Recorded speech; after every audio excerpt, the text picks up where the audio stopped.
ജ്യോതിയാണ് ഈശ്വരൻ, ജ്യോതിയാണ് ഈശ്വരൻ, ജ്യോതിയാണ് ജ്യോതിയാണ് ജ്യോതിയാണ് ഈശ്വരൻ. സ്നേഹമാണ് ഈശ്വരൻ, കരുണയാണ് ഈശ്വരൻ, സ്നേഹമാണ് കരുണയാണ് ജ്യോതിയാണ് ഈശ്വരൻ. നാദമാണ് ഈശ്വരൻ, താളമാണ് ഈശ്വരൻ, നാദമാണ് താളമാണ് ജ്യോതിയാണ് ഈശ്വരൻ.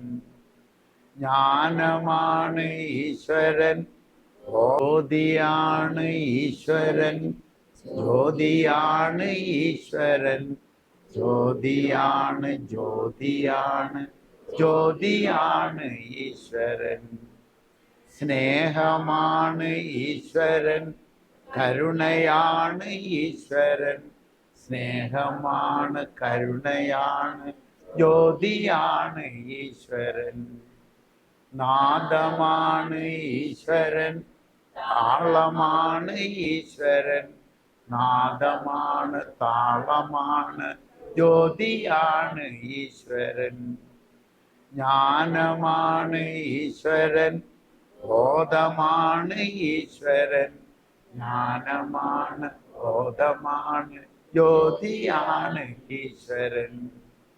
ജ്യോതിയാണ് ഈശ്വരൻ, ജ്യോതിയാണ് ഈശ്വരൻ, ജ്യോതിയാണ് ജ്യോതിയാണ് ജ്യോതിയാണ് ഈശ്വരൻ. പ്രാർത്ഥന ചൊല്ലാം. കരുണാമയനാം സ്നേഹസ്വരൂപൻ, ജ്യോതിയായി വിശ്വം ഇളങ്ങിടുന്നു. മണ്ണിലും വിണ്ണിലും ബ്രഹ്മാണ്ടത്തിലും ആത്മപ്രപഞ്ചമായി കാണിടുന്നു. കരുണാമയനാം സ്നേഹസ്വരൂപൻ, ജ്യോതിയായി വിശ്വം ഇളങ്ങിടുന്നു. മണ്ണിലും വിണ്ണിലും ബ്രഹ്മാണ്ടത്തിലും ആത്മപ്രപഞ്ചമായി കാണിടുന്നു.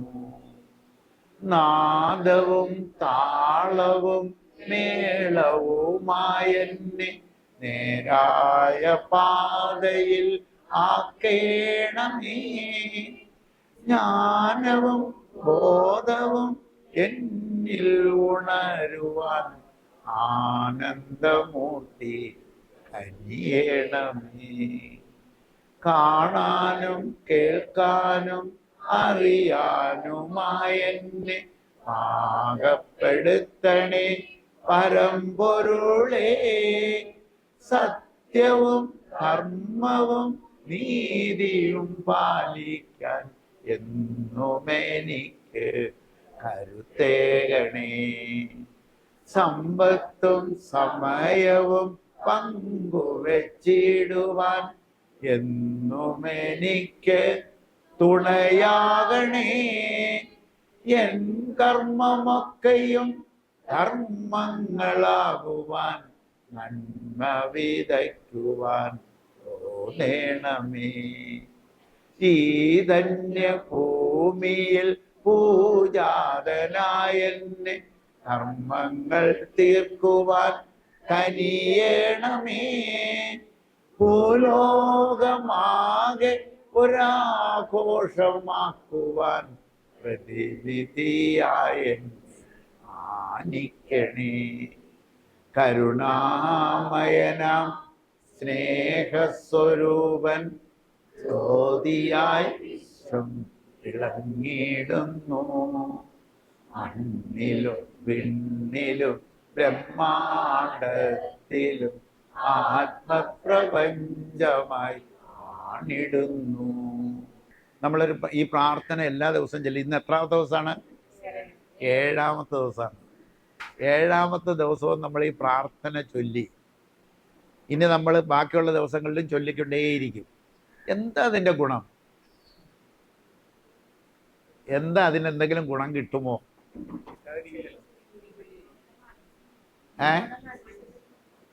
നമ്മളുടെ മനസ്സിന് നല്ലൊരു സുഖം തോന്നും. ഇത് ആരെങ്കിലും കേൾക്കണുണ്ടോ? ആര് ആര് കേൾക്കണുണ്ട്?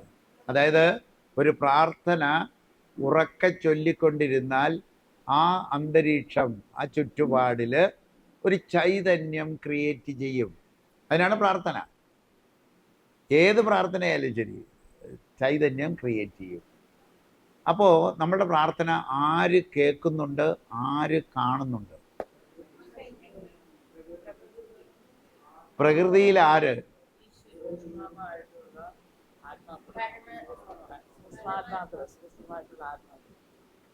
ചത്തുപോയവരുടെ ആത്മാക്കളോ?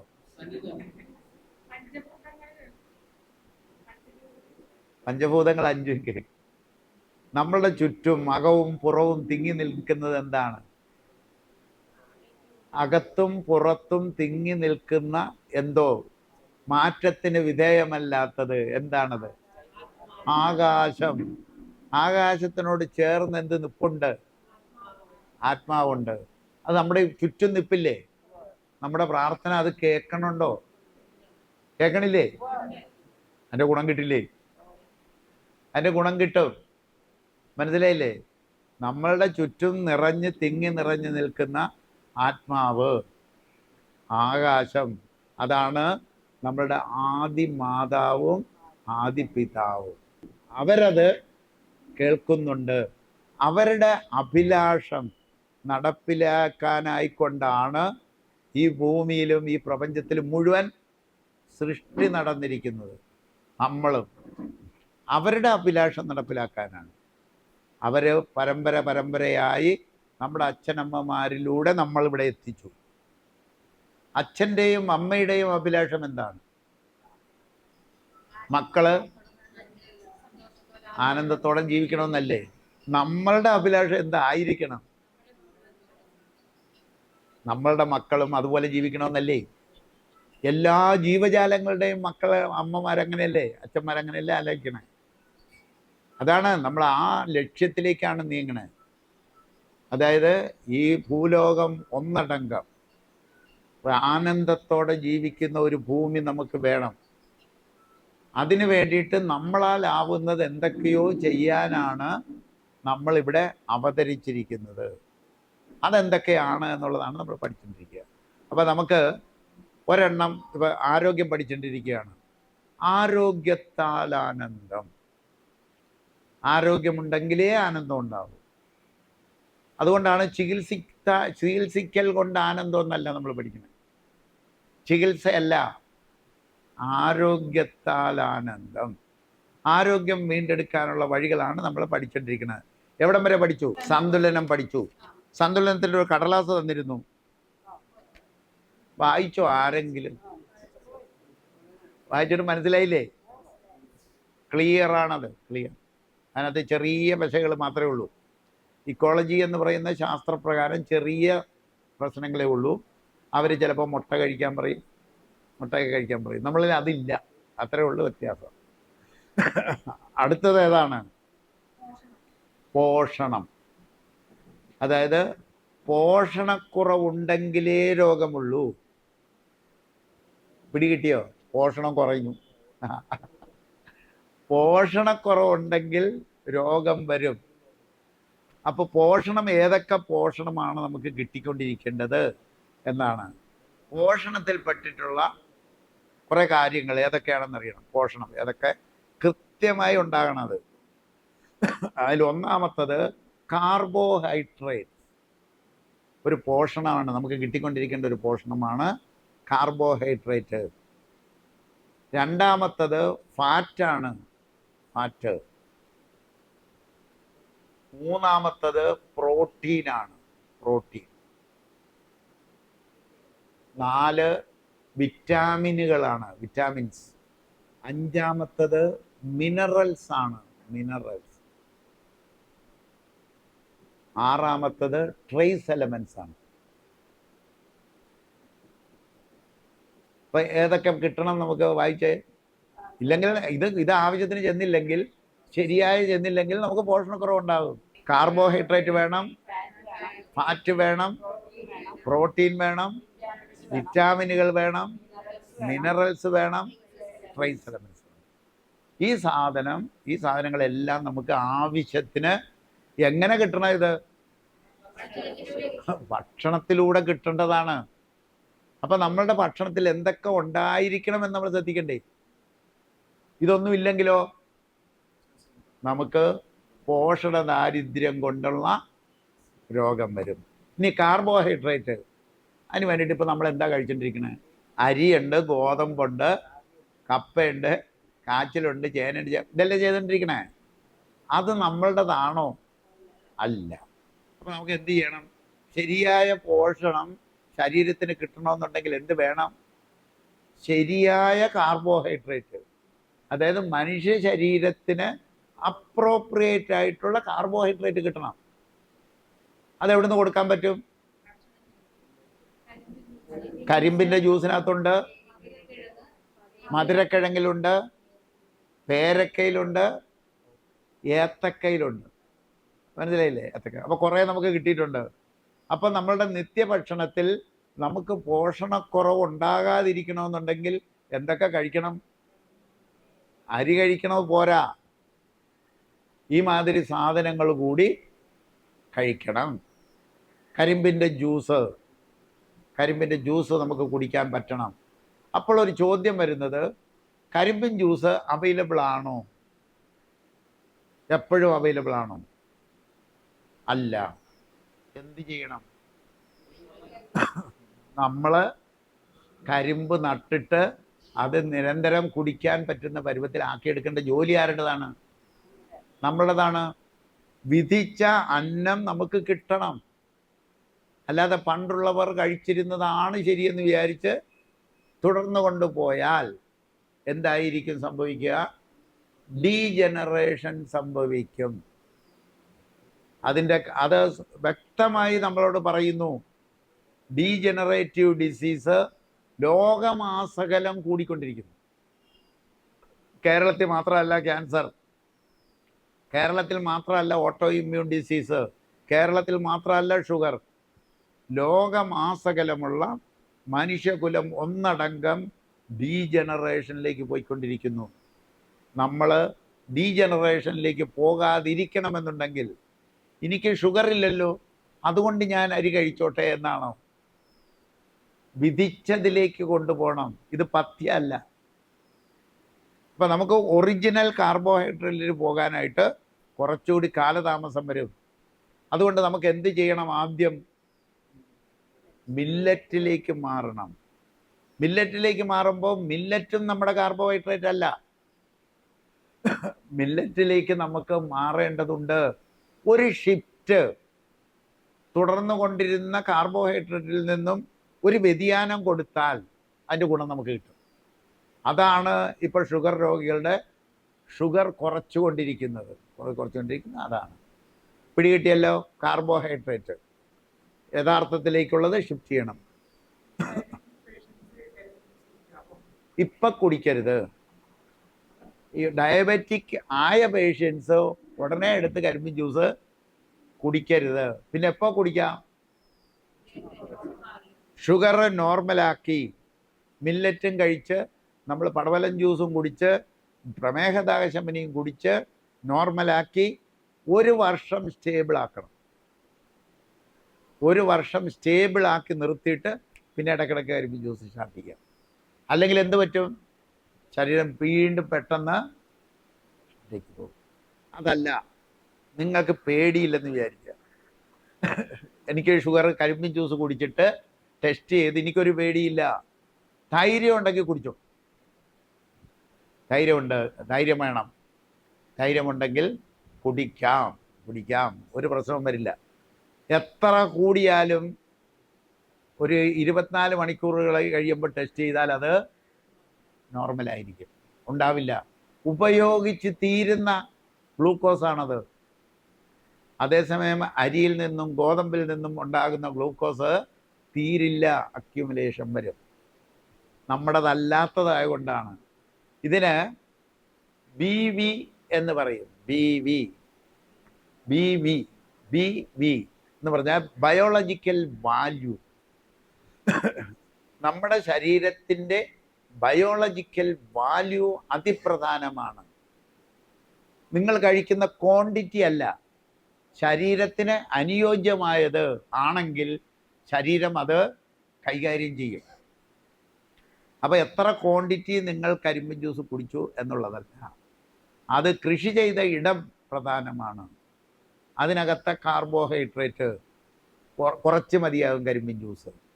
നമ്മൾ അരി കൂടുതൽ കഴിക്കുന്നു, അത് ബയോളജിക്കൽ വാല്യൂവിൽ തെറ്റുണ്ട്.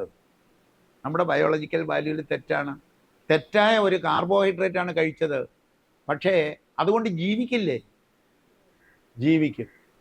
ബയോളജിക്കൽ വാല്യൂ അനുസരിച്ച് നോക്കുമ്പോൾ അത് തെറ്റായ ഒരു കാർബോഹൈഡ്രേറ്റ് ആണ്, പക്ഷേ അത് കാരണം നമ്മൾ കൂടുതൽ കൺസ്യൂം ചെയ്യും. വയറ് നിറച്ച് കഴിച്ചിട്ട് എന്താക്കും? രോഗമാക്കും, കുടവയറാക്കും, മാറ്റുകൊടുക്കും. ഏത്?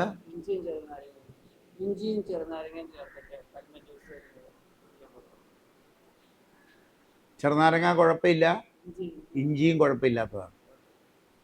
ഇഞ്ചി അതാണല്ലോ സാധാരണ കടയിലൊക്കെ കിട്ടണം അല്ലേ? ചെറുതായിട്ട് ചേർത്ത് കഴിഞ്ഞാൽ കുഴപ്പമൊന്നുമില്ല. പക്ഷെ അതാണോ ചേർക്കേണ്ടത്? അതിനകത്ത് ചേർക്കേണ്ടത് ഫ്രൂട്ട്സാണ്. ഫ്രൂട്ട്സ് ചേർക്കുക. കരിമ്പിൻ ജ്യൂസിനകത്ത് അവക്കാഡോ ചേർത്തേ, നല്ല ഒരു സാധനമാണ്. ഇനി അടുത്ത പോർഷണം ഫാറ്റാണ്. ഈ ഫാറ്റിന് വേണ്ടി നമ്മളിപ്പോൾ കഴിച്ചുകൊണ്ടിരിക്കുന്നത് എന്താ? ശരീരത്തിന് ഫാറ്റ് വേണം, എന്താ കഴിച്ചുകൊണ്ടിരിക്കുന്നത്? ഇറച്ചി, മുട്ട, മീന്, എണ്ണകൾ, പാല്, എണ്ണകൾ അല്ലേ? വെജിറ്റബിൾ ഓയിലുകളാണ് കഴിച്ചുകൊണ്ടിരിക്കുന്നത്. ഇതൊന്നും തന്നെ നമ്മുടേതല്ല. മനുഷ്യ ശരീരത്തിൻ്റെ ഫാറ്റ് എന്ന് പറയുന്നത് അവോക്കാഡോ, ഇൻവിസിബിൾ ഫാറ്റ് എന്ന് പറയും. Invisible fat, water soluble fat, ഇതാണ് മനുഷ്യ ശരീരത്തിന് അപ്രോപ്രിയേറ്റ്. ഇത് ആധുനിക ശാസ്ത്രത്തിന് അറിയാൻ പാടില്ലാത്ത കാര്യമല്ല. ആധുനിക ശാസ്ത്രത്തിന് അറിയാം മനുഷ്യ ശരീരത്തിന് വേണ്ട ഫാറ്റ് എന്ന് പറഞ്ഞാൽ ഇൻവിസിബിൾ ഗണത്തിൽപ്പെട്ട ഫാറ്റാണെന്നും അത് വാട്ടർ സോളുബിൾ ആയിരിക്കണമെന്നും അറിയാം. ഇന്നേവരെ അത് തിരുത്താൻ തയ്യാറായിട്ടില്ല. നമ്മൾ ആധുനിക ശാസ്ത്രത്തെ കൊണ്ട് തിരുത്തിക്കണം. അല്ലേ പറയണം, ഇതല്ലേ എന്ന് അവരോട് ചോദിക്കണം.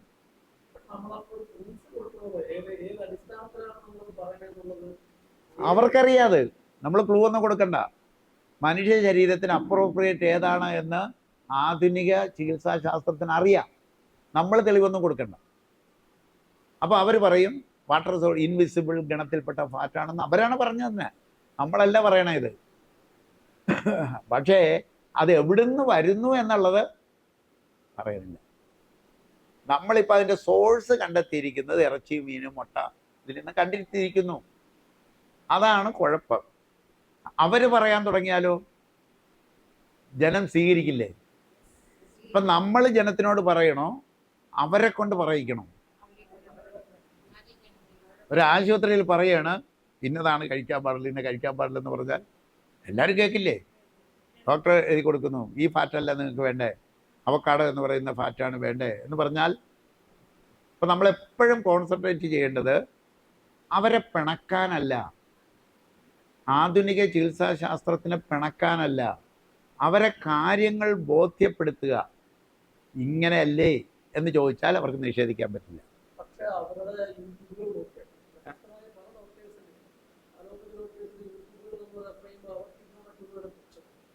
അല്ലല്ലേ, നമ്മളെന്താ പ്രകൃതി ചികിത്സ എന്നും പറഞ്ഞ് അങ്ങോട്ട് ചെന്നിട്ടാ? പ്രകൃതി ചികിത്സ എന്നും പറഞ്ഞ് അങ്ങോട്ട് ചെല്ലരുത്.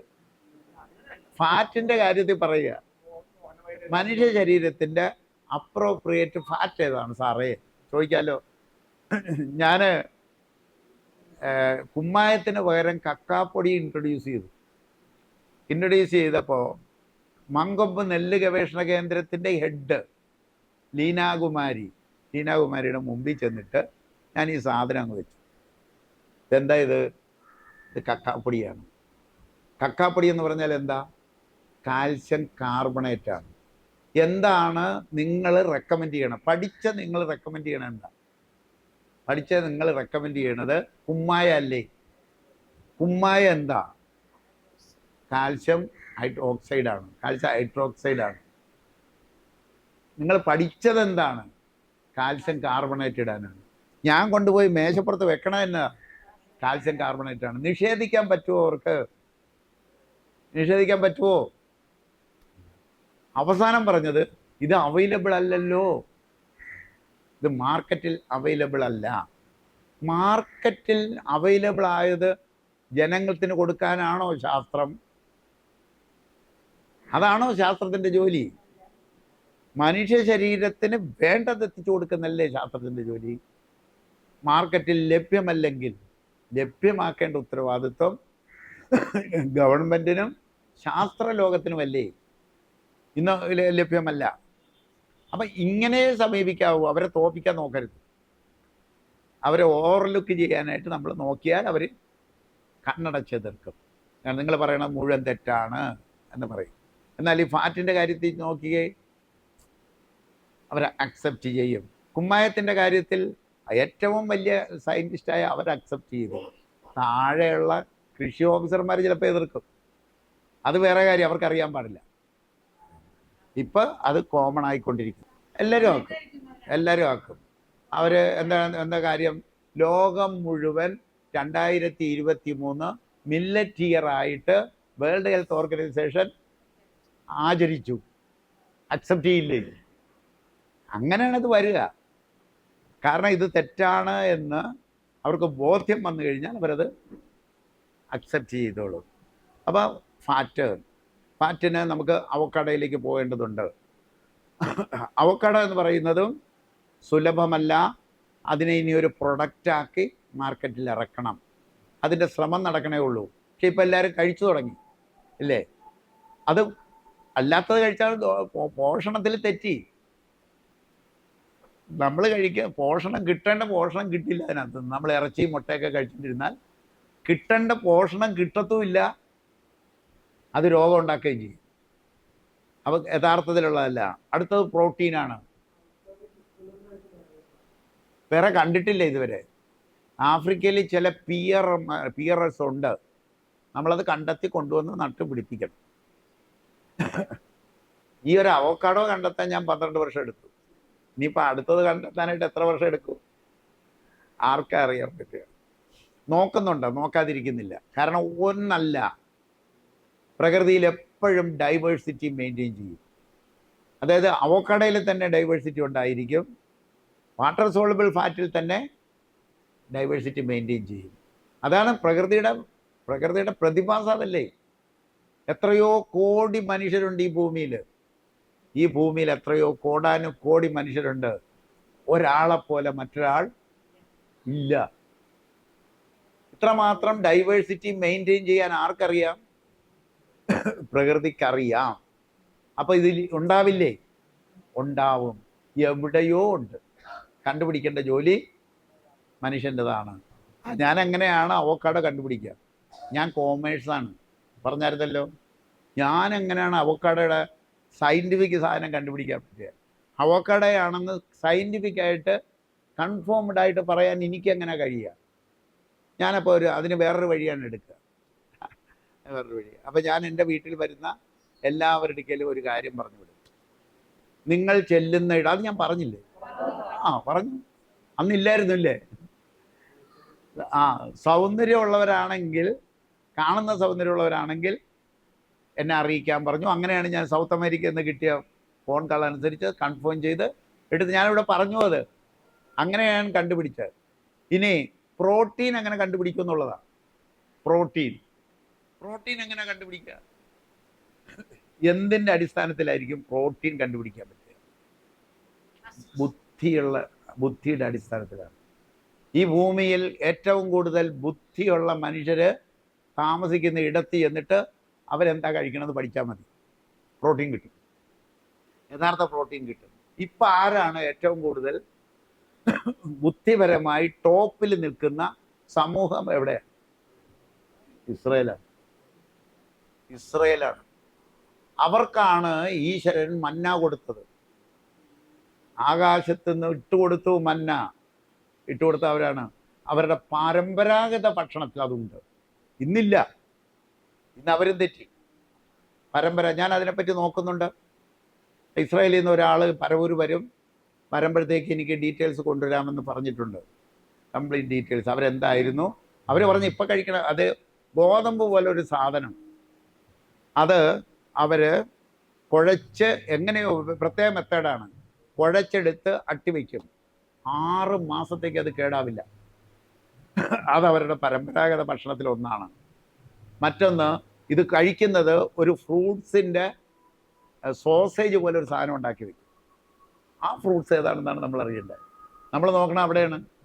ആ ഫ്രൂട്ട്സ് ഏതാണ്, ഏത് ഫ്രൂട്ട്സാണ് അവരെടുത്ത് കഴിക്കണേ. അതുകൊണ്ടാണ് അവർക്ക് ഇത്രയും കഴിവ് തന്നെ. ഒരു ഇച്ചിരി ചെറിയ സാധനങ്ങൾ കുറച്ച് മനുഷ്യർക്ക്. ഇന്ന് ലോകം അവരുടെ വിരൽത്തുമ്പയിലാണ്. ആ വിധത്തിൽ അവർ ഡെവലപ്പ് ചെയ്തെങ്കിൽ, അവരുടെ ബുദ്ധിയുടെ കാര്യത്തിൽ അവർ അഡ്വാൻസ് ചെയ്തിട്ടുണ്ടെങ്കിൽ, അവരെടുത്തിരിക്കുന്ന പ്രോട്ടീൻ യഥാർത്ഥ പ്രോട്ടീനാണ്, മനുഷ്യ ശരീരത്തിന് വേണ്ട പ്രോട്ടീനാണ്. അത് കണ്ടെത്തി നമ്മൾ കഴിച്ചു തുടങ്ങണം. അതിനാണ് നമ്മൾ അന്വേഷിക്കുന്നത് ഏത് ഫ്രൂട്ടിൽ നിന്നും വരും എന്നുള്ളത്. അപ്പോൾ നമുക്കിപ്പോൾ കിട്ടിയിട്ടുണ്ട് 2 എണ്ണം. ഗോജി ബെറി കിളുത്തു, ഒരാളുടെ അത് കിളുത്തു. അന്ന് ഇവിടെ കൊണ്ടുവന്നത് നമ്മളെല്ലാവരും എന്ത് ചെയ്തു? വയറ്റിലാക്കി. ഒരാൾ എന്ത് ചെയ്തു? കൊണ്ടുപോയി വിതച്ചു. മനസ്സിലായില്ലേ? അതാണ് ശരിയായ ജോലി. അതാണ്. ഇത് കിളുക്കുമോ എന്നറിയണ്ടേ? നമ്മളാരും വിചാരിച്ചില്ല അത് കിളുക്കുമോ കിളുക്കലേ എന്ന് നോക്കിയില്ല. സമീപനത്തിൻ്റെ വ്യത്യാസം. മനസ്സിലായില്ലേ? ഒരു നമ്മൾ കണ്ടുപിടിക്കേണ്ട ഒരു സാധനമാണ് അത്. കിളുക്കുമോ കിളുക്കലേ ഒന്നും അറിയണ്ട, ഇട്ടു നോക്കുക എന്നുള്ളതാണ്. ഇട്ടു നോക്കി അത് കിളുത്തു. ഇപ്പം എന്താ? അത് വളരുന്നില്ല. കിളുത്തോ, പക്ഷെ വളരുന്നില്ല. ഇനി വളർത്താൻ എന്താ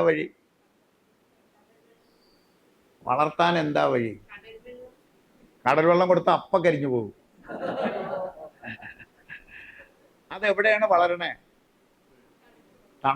തണുപ്പ് രാജ്യത്താണ്. ആ തണുപ്പ് നമുക്ക് എങ്ങനെ കൊടുക്കാം? ഒരു കുപ്പി വെള്ളം എടുത്ത് ഫ്രീസറിൽ ഇടുക, ഫ്രിഡ്ജിൻ്റെ. എന്നിട്ട് ആ കുപ്പിക്ക് ഒരു ചെറിയ ദ്വാരം ഇടുക. എന്നിട്ട് സന്ധ്യ കഴിയുമ്പോൾ, ഉച്ച കഴിയുമ്പോൾ ആ കുപ്പി അതിൻ്റെ ചട്ടിയിൽ കമത്തി വെച്ചേക്കുക. മനസ്സിലായില്ലേ? ഒരു ചെറുക്കൻ ചെയ്യുന്നതാണ്. ഞാൻ അന്തം വിട്ടുപോയി. അമേരിക്കയിലുണ്ടാകുന്ന സകല ഇലകളും ഇവിടെ പുല്ലൂരിലുള്ള ഒരു ചെറുക്കൻ അവൻ്റെ മുറ്റത്തുണ്ടാക്കി വെച്ചിട്ടുണ്ട്. ഇതാണ് ചെയ്ത്. ഫ്രിഡ്ജിനകത്ത് സാധാരണ വെള്ളം എടുത്ത് അതിനകത്തിട്ട് കരിങ്കല്ല് പോലെ ഇരിക്കും കുപ്പി എടുക്കുമ്പോൾ. ഐസാണ്. ഒരു ചെറിയ ദോര ഇട്ടിട്ട് അത് ചരിച്ചങ്ങോട്ട് വെച്ചിരിക്കുകയാണ്. അപ്പോൾ വൈകുന്നേരം 4 മുതൽ പിറ്റേ ദിവസം 11 മണി വരെ ആ ചെടിക്ക് എന്ത് അന്തരീക്ഷം കിട്ടി? തണുപ്പിൻ്റെ അന്തരീക്ഷം കിട്ടി. ഇത് ചെയ്യാൻ എന്താ ബുദ്ധിമുട്ട്? അത് ചെയ്തോ? അപ്പോൾ വളരുമോയെന്നറിയാം. അവർക്ക് തണുപ്പ് വേണം. ആ തണുപ്പിൻ്റെ സാഹചര്യത്തിലേ അവർ വളരുള്ളൂ. അപ്പോൾ പ്രോട്ടീൻ നമുക്ക് കണ്ടുപിടിക്കേണ്ടിയിരിക്കുന്ന ഒരു പോഷണ വസ്തുവാണ്. ഇന്നും നമ്മൾ പ്രോട്ടീന് വേണ്ടി കഴിച്ചുകൊണ്ടിരിക്കുന്ന ഒന്നും തന്നെ നമ്മുടെ പ്രോട്ടീൻ അല്ല. ഈ ജീവിക്ക് ഡീജനറേഷൻ സംഭവിക്കും. ഇതിൽ വളരെ പ്രധാനപ്പെട്ട പോഷണങ്ങളിൽ പെട്ടതാണ് കാർബോഹൈഡ്രേറ്റ്, ഫാറ്റ്, പ്രോട്ടീൻ. അത് എത്ര റേഷ്യോയിൽ വേണമെന്ന് കണക്കുണ്ട്. 60% എനർജി, ക്വാണ്ടിറ്റി അല്ല, energy from carbohydrate, 30% energy from fat, 10% energy from protein. ഈ രീതിയിൽ ഇതിന് കിട്ടണം. അല്ലാതെ നമ്മൾ കാർബോഹൈഡ്രേറ്റ് കുറച്ചിട്ട് ഫാറ്റിൻ്റെ അളവും പ്രോട്ടീൻ്റെ അളവും കൂട്ടിയാലും നമ്മൾ ജീവിക്കും. 30%, 60, 30, 10. അപ്പം അത് വിറ്റാമിനുകളെല്ലാം നമുക്ക് കിട്ടും. ഏത്? തൈരിനകത്ത പ്രോട്ടീൻ. അത് പാലല്ലേ? അല്ല, അത് പാലല്ലേ? പാലല്ല. നമുക്ക് വരേണ്ടത് എവിടുന്ന? ഫ്രൂട്ടിൽ നിന്നും വരണം. അത് ഏത് തരം മരത്തിൽ നിന്നും വരണം? എവർഗ്രീൻ. ഇപ്പം നമ്മൾ ഗോജി ബെറി എന്ന് പറഞ്ഞാൽ ഷ്രബാണ്. അതിൻ്റെ ആയുസ് എത്രയുണ്ട്? 1 വർഷമേ ഉള്ളൂ. ആ ചെടിയുടെ ആയുസ് 1 വർഷമേ ഉള്ളൂ. ചെടിയുടെ ആയുസ് മനുഷ്യൻ്റെ ആയുസിന് തുല്യമായ ആയുസുള്ള മരത്തിൽ, ആ മരത്തിലെ പ്രോട്ടീൻ വരണം. ഉണ്ട്, കണ്ടുപിടിച്ചാൽ മതി. ഉണ്ടായിരിക്കും. ഞാൻ ഉണ്ട് ഉണ്ട് ഉണ്ട് എന്ന് തീർത്ത് പറയാൻ കാര്യം എന്താ? അല്ല, എന്താ കാര്യം? ഞാൻ ഇന്നതുണ്ട്, അവക്കടെ ഉണ്ടെന്ന് എനിക്കറിയാമായിരുന്നു. തിരിച്ചറിഞ്ഞില്ലെന്നേ ഉള്ളൂ. നമ്മുടെതാണ് എവിടെ ഉണ്ടെന്നൊന്നും അറിഞ്ഞില്ലെന്നേ ഉള്ളൂ. അതാണ് അതിൻ്റെ കാര്യം. അതായത് പ്രകൃതി എപ്പോഴും ഒരു ജീവിക്ക് വേണ്ട സാഹചര്യങ്ങൾ മുഴുവൻ ഒരുക്കിയിട്ട് ആ ജീവിയെ ജനറ്റിക് ജമ്പിലൂടെ പുതിയ ജീവിയെ ഉണ്ടാക്കും. അല്ലാതെ ഉണ്ടാക്കില്ല ഒരിക്കലും. എല്ലാ സംവിധാനങ്ങളും പ്രകൃതി ഒരുക്കി കഴിയുമ്പോൾ പ്രകൃതിക്ക് മനസ്സിലായി ആ ജീവിയെ ഇൻട്രൊഡ്യൂസ് ചെയ്യാൻ സമയമായി എന്ന് പറയുമ്പോൾ ആ ജീവി അവിടെ കുരങ്ങിന്നോ ഏതിലെന്തെങ്കിലും വന്നാൽ മതി, ഏതിൽ നിന്നായാലും ഒരു ജീവിയെ ജനറ്റിക് ജമ്പ് എന്ന് പറയും. ജമ്പിലൂടെ പുതിയ ഒരു സ്പീഷീസിനെ പ്രകൃതി ഇൻട്രൊഡ്യൂസ് ചെയ്യും. അപ്പോൾ അതുകൊണ്ടാണ് ഞാൻ പറയണത് ഉണ്ടായിരിക്കണം. നമ്മൾ വിചാരിക്കുന്നിടത്ത് ഇല്ലെന്നാണ് നമ്മൾ പറയണത്, അല്ലെങ്കിൽ നമ്മൾ പെരുകെടുത്തില്ലെന്നാണ് നമ്മൾ വിചാരിക്കുന്നത്. എവിടെ ആയിരിക്കാം അപ്പോൾ ഇത് തിരയേണ്ടത്? എവിടെ ആയിരിക്കാം ഇത് തിരയേണ്ടത്? മനുഷ്യര് ആദ്യം ഉണ്ടായ ഏരിയ ഏതാണെന്ന് മനസ്സിലായാൽ അവിടെ പോയി തിരക്കിയാൽ മതി, കിട്ടും. ഈജിപ്തിൻ്റെ നൈൽ നദീതടങ്ങളിൽ കാണാം, എവിടെയോ ഉണ്ട്. ഇനി ശാസ്ത്ര ലോകത്തിന് അറിയാമല്ലോ ഇത് എവിടെയാണ് മനുഷ്യൻ ആദ്യം പെരുകാൻ തുടങ്ങിയത്. ആ സ്ഥലം നോക്കിയിട്ട് അവിടെ പോയി അവിടുത്തെ ചെടിയെ മുഴുവൻ പഠിക്കുമ്പോൾ സാധനം കിട്ടും. അപ്പം നമുക്കത് കിട്ടും. ഗോജി ബെറി നേപ്പാൾ, ചൈനയുണ്ട്, നേപ്പാളുണ്ട്, കാശ്മീരിൽ കൃഷി ചെയ്യുന്നുണ്ട്. നേപ്പാളാണ് അതിൻ്റെ ഒറിജിൻ നേപ്പാളാണ്. അപ്പം നമുക്ക് നേപ്പാളിൽ ആരെങ്കിലും സുഹൃത്തുക്കളുണ്ടെങ്കിൽ ഞങ്ങൾക്ക് ഇതിൻ്റെ ചെടി വേണം, എങ്ങനെയെങ്കിലും അയച്ചു തരാൻ പറഞ്ഞാൽ നമുക്കതായി. കിട്ടിയാൽ വളർത്താനുള്ള ഇടം നമുക്കിപ്പോൾ ഉണ്ട്. കേരളത്തിൽ ലോകത്തുള്ള ഏത് ചെടിയും വളരാൻ അനുയോജ്യമായ കാലാവസ്ഥയുള്ള ഒരിടമുണ്ട്. ഏതാണെന്നറിയാമോ? വട്ടവടയാണ്. ലോകത്തുള്ള ഏത് ട്രീയും അവിടെ വളരും.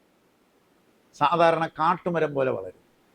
കാരണം അത്രമാത്രം കാലാവസ്ഥ ഇണക്കി വെച്ചിരിക്കുന്നു പ്രകൃതി, ഇണക്കി വെച്ചിരിക്കുന്ന ഒരിടമാണത്. അപ്പം നമ്മളല്ലേ ദൈവത്തിൻ്റെ സ്വന്തം നാടാകാൻ കാരണം അതാണ്. ഇനി വിറ്റാമിനുകൾ ഏതൊക്കെയുണ്ട്? വിറ്റാമിനുകൾ ഏതൊക്കെയാണ്? വിറ്റാമിൻ അറിയപ്പെടുന്നത് എങ്ങനെയാണ്? അതിൽ 2 ക്ലാസിഫിക്കേഷനാണ്, A, B, C, D, E. K ഉണ്ട്. K എന്ന് പറയുന്നത് ABCD. ഇത് 2ആയിട്ട് തിരിച്ചിട്ടുണ്ട്. 1 വെള്ളത്തിൽ ലയിക്കുന്നതും 2 ഫാറ്റിൽ ലയിക്കുന്നതും കൊഴുപ്പിൽ ലയിക്കുന്നതുമായ 2. വെള്ളത്തിൽ ലയിക്കുന്നതും കൊഴുപ്പിൽ ലയിക്കുന്നതുമായി 2ആയിട്ട് തിരിച്ചിട്ടുണ്ട്. ABCD അല്ല, അതിലേതൊക്കെയാണെന്ന് അറിയണം. അതിൽ വെള്ളത്തിൽ ലയിക്കുന്ന 2 മാത്രമേ ഉള്ളൂ, B and C. ബിയും സിയും വെള്ളത്തിൽ ലയിക്കുന്ന വിറ്റാമിനുകളാണ്. അപ്പോൾ അതിൻ്റെ അഡ്വാൻറ്റേജ് എന്താ? വെള്ളത്തിൽ കലക്കി കുടിക്കുക എന്നുള്ളതല്ല ഉദ്ദേശം. കൂടുതൽ വന്നാൽ അത് മൂത്രത്തിലൂടെ വിയർപ്പിലൂടെ വെളിയിൽ പോകും. മറ്റതെല്ലാമോ എയും ഡിയും ഇയും കെയും എല്ലാം ഫാറ്റിൽ ലയിക്കുന്നതാണ്, വെളിയിൽ പോവില്ല. തോന്നിയതുപോലെ എടുത്ത് കഴിക്കരുത്. അത് മനസ്സിലായില്ലേ? നമ്മുടെ ടെസ്റ്റ് ചെയ്ത് അത് കഴിക്കാൻ പാടുള്ളൂ. ബ്ലഡ് ടെസ്റ്റ് ചെയ്ത് കൂടുതലുണ്ടെങ്കിൽ അവിടെ വെച്ച് അത് നിർത്തിക്കോണം, കൺസംഷൻ നിർത്തിക്കോണം. മറ്റേത് ഇച്ചിരി തെറ്റിയാലും കുഴപ്പമില്ല.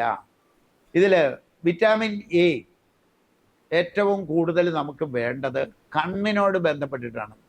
കണ്ണുമായി ബന്ധപ്പെട്ട് കണ്ണിന് വിറ്റാമിൻ എ വേണം. വിറ്റാമിൻ എ ഏതെല്ലാം സാധാരണ ഭക്ഷണത്തിലുണ്ട്? നമുക്ക് കാരറ്റിലുണ്ട്. ഏത് കാരറ്റിലാണ് ഉള്ള? കടയിൽ കിട്ടുന്ന കാരറ്റ് കഴിക്കാൻ കൊള്ളുമോ? ഇല്ല. ജൈവ രീതിയിൽ എടുത്താൽ കാരറ്റിൽ ഉണ്ട്. കാരറ്റ് പച്ചയ്ക്ക് തിന്നാൻ പറ്റില്ലേ? വേവിക്കാതെ തിന്നാലോ? ജൈവ രീതിയിലുണ്ടായ കാരറ്റ് പച്ചക്ക് തിന്നാൽ അത് നല്ലതാണ്. അപ്പൊ കാരറ്റിലുണ്ട് എന്നറിയാം. പിന്നെ വേറെ ഏതിലുണ്ട്? ഇലകളിലെല്ലാം ഉണ്ട്. അതിൽ ഏതിലയിലാണ് ഏറ്റവും കൂടുതൽ എ ഉള്ളത്?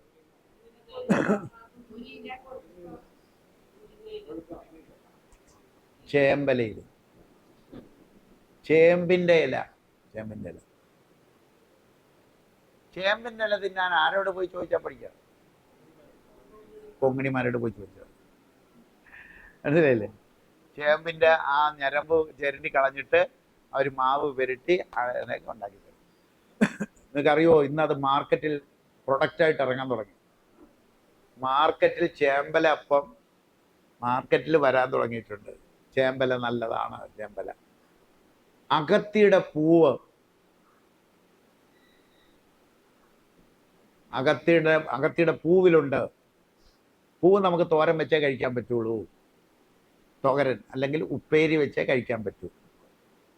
ചേമ്പിന്റെ ഇല വേവിച്ചേ കഴിക്കാൻ പറ്റൂ. കാരറ്റ് വേവിക്കാതെ കഴിക്കാം. ഇതിൽ മൂന്നെണ്ണത്തിൽ ഏതാണ് ഏറ്റവും അപ്രോപ്രിയേറ്റ്?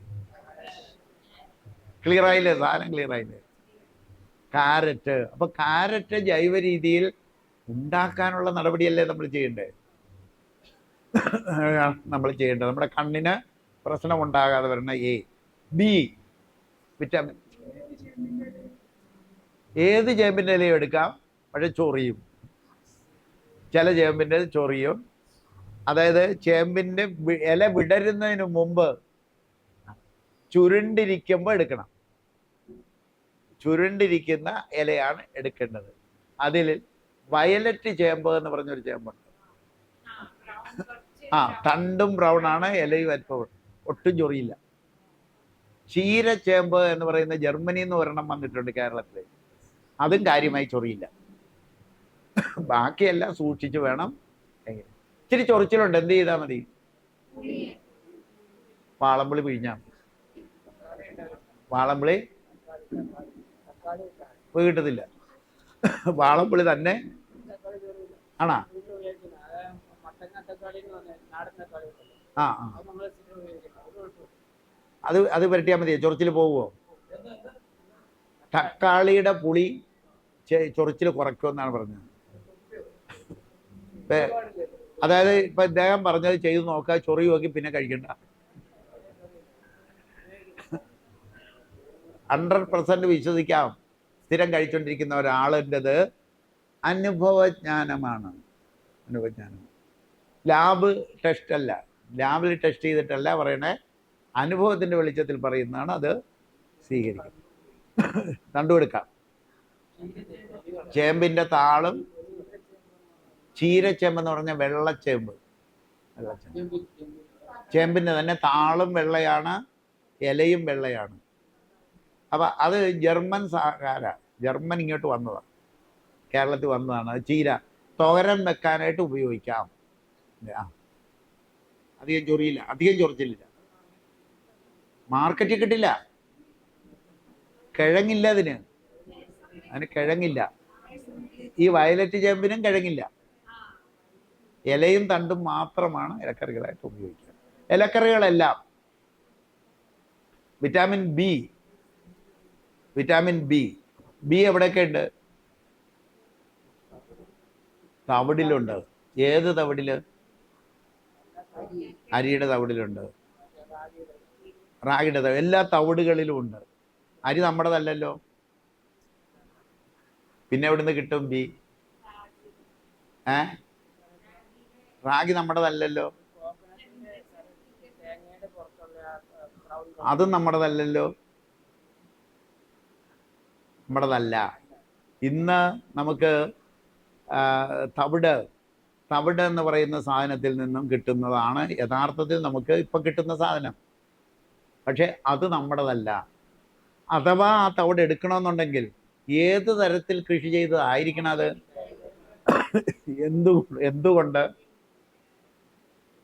എന്തുകൊണ്ട് ആ കീടനാശിനി, നല്ലൊരു ശതമാനം കീടനാശിനിയും ഫാറ്റ് സോളുബിളാണ്. തവിടിലെ ഫാറ്റിനകത്തായിരിക്കും കീടനാശിനിയുടെ അക്യുമുലേഷൻ വരിക, അരിക്കകത്തായിരിക്കില്ല. അപ്പോൾ തവിട് കളഞ്ഞു കഴിക്കണോ കളയാതെ കഴിക്കണോ? ഇന്ന് തവിട് കളഞ്ഞു കഴിക്കണം. അതേസമയം ജൈവ രീതിയിൽ നെല്ല് കൃഷി ചെയ്ത് പച്ച നെല്ല് കുത്തിയെടുക്കണ തവിട് ആവശ്യത്തിന് വേണ്ടി കിട്ടും. അതേ ഉള്ളൂ ഇപ്പം നമുക്ക് അറിവിൽ. പിന്നെ ബി ഏതിൽ നിന്ന് കിട്ടുമെന്നുള്ളത് ഒരു പിടിയും കിട്ടിയിട്ടില്ല. ബെറികളിലെല്ലാം കിട്ടും, എല്ലാ ഫ്രൂട്ട്സിലും കിട്ടും. അപ്പോൾ ഫ്രൂട്ട്സ് കൂടുതൽ കഴിക്കുക. ബി. പിന്നെ ബിക്ക് ഞാനിപ്പോൾ സാധാരണഗതിയിൽ എഴുതി കൊടുക്കുന്നത് ഇംഗ്ലീഷ് മരുന്ന് കടയിൽ നിന്ന് കിട്ടുന്ന ഗുളികയാണ് എഴുതി കൊടുക്കുക. ഇതാണ് അതിൻ്റെ കാര്യം. അവൈലബിൾ അല്ല, സാധനം അവൈലബിൾ അല്ല. അപ്പോൾ പ്രകൃതി ചികിത്സക്കാർക്ക് എഴുതി കൊടുത്താൽ അവർ പറയും ഞങ്ങൾ ഇംഗ്ലീഷ് മരുന്ന് കഴിക്കില്ല. ഇത് മരുന്നല്ല, വിറ്റാമിനാണ്, അത് കഴിച്ചോ, പറ്റില്ല, വേറെ വേണം. തവിട് കഴിച്ചാൽ പോരെ? തവിട് കഴിച്ചാൽ മതി. ഏത് തവിടാ കഴിക്കാൻ പോണ? ഏത് പനിക്കൂർക്കയിലുണ്ടോ? അല്ല, അതറിയില്ല. ഉണ്ടോ? സയൻറ്റിഫിക് ഉണ്ടെങ്കിൽ താ, അങ്ങനെ ഞാൻ നാളെ മുതൽ പനിക്കൂർക്ക പറയും. അതിൻ്റെ അത് മാറുന്നുണ്ട്, അത് വേറെ കാര്യമാണ്. വായിൽ വ്രണങ്ങൾ വരില്ലേ, വായ്പുണ്ണ് വരുമ്പോൾ പനിക്കൂർക്ക കഴിച്ചാൽ മാറുന്നുണ്ട്. ചവച്ച് കഴിച്ചാൽ മതി, മാറുന്നുണ്ട്. പക്ഷേ അത് വിറ്റാമിൻ ബി കൊണ്ടാണോ എന്നറിയണം. അതായത് വായ്പുണ്ണ് 2 കാരണങ്ങൾ കൊണ്ട് വരും. ഒന്ന്, വിറ്റാമിൻ ബിയുടെ പോരായ്മ കൊണ്ട് വായ്പുണ്ണ് വരും. 2, വയറ്റിൽ ദഹനം പ്രോപ്പർ അല്ലെങ്കിൽ വരും. അപ്പോൾ ഇത് ഏതാണെന്ന് അറിയാൻ പറ്റില്ല. ചിലപ്പോൾ പനിക്കൂർക്ക വയറ്റിലെ ദഹനമായിരിക്കും കറക്റ്റ് ചെയ്യണം. ഇതുണ്ട്, ബി ഉണ്ടെന്നുള്ളത് ഏതെങ്കിലും കണ്ടുപിടിക്കുക.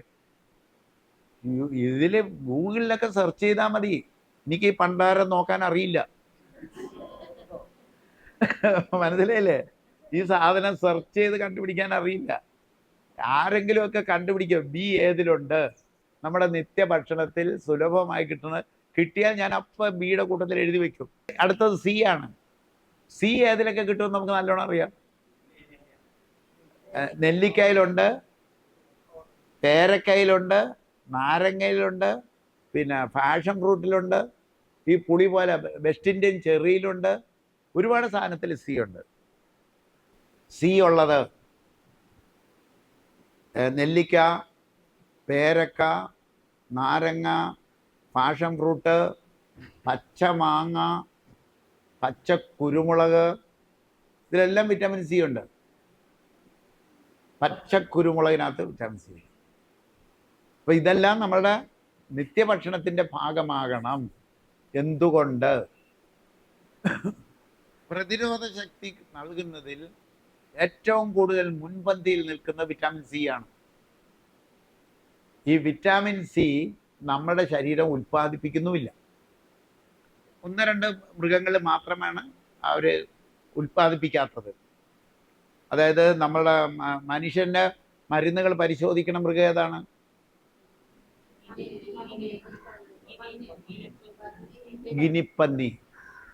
ഗിനിപ്പന്നിയും നമ്മൾ ഒരുപോലെ വിറ്റാമിൻ സി ഉൽപ്പാദിപ്പിക്കുന്നില്ല.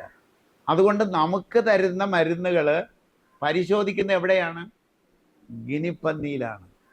കാരണം പ്രതിരോധ ശക്തിക്ക് ആവശ്യമായത് ബാക്കി എല്ലാ മൃഗങ്ങളും അവിടെ ഉണ്ടാക്കുന്നുണ്ട്. അപ്പോൾ നമ്മൾ ഏത് കഴിക്കണം? വിറ്റാമിൻ സി നിരന്തരമായി ഏതെങ്കിലും കഴിക്കണം. ഏതൊക്കെ? നെല്ലിക്കായോ, പേരക്കായോ, നാരങ്ങായോ, പാഷൻ ഫ്രൂട്ടോ കഴിച്ചിരിക്കണം.